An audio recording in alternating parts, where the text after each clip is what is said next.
In today's video, I will walk you through how to add moving averages to Yahoo Finance charts. Start by opening Yahoo Finance in your browser.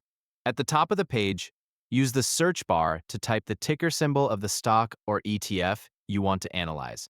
Select it from the results to load the quote page and its basic price chart. Once the page opens, look above the basic chart and find the option labeled Advanced Chart. Click on it to open the full chart view with additional tools and settings. After the advanced chart loads, locate the Indicators button and click on it.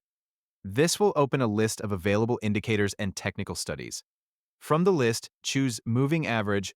As soon as you select it, a moving average line will appear directly on the chart. Yahoo Finance will add a default version of the indicator automatically. If you want to customize it, look for the indicator label on the chart and click the small pencil icon next to it. This opens the settings for the moving average.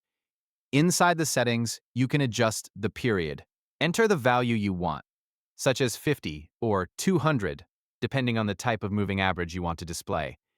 You can also change the moving average type. Select either Simple Moving Average or Exponential Moving Average from the available options. Choose the one you want and continue with the setup. Once you have selected the period and the type, click Done or Save to apply the changes. The chart will update immediately and display the moving average using your selected settings. You can repeat the same process if you want to add another moving average with different settings. Open the Indicators menu again, select Moving Average, and edit the settings using the pencil icon. Enter a different period and save the changes.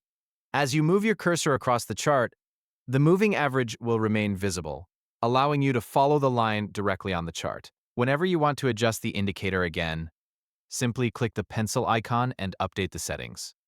If you no longer want the indicator, you can return to the indicator settings and remove it from the chart. To recap, search for your stock or ETF, open the advanced chart, click Indicators, select Moving Average, and use the pencil icon to customize the period and type. Then click Done or Save to apply your changes. Once everything is saved, your moving average will remain visible on the chart, making it easy to keep the same chart settings while analyzing different symbols. Thank you for watching.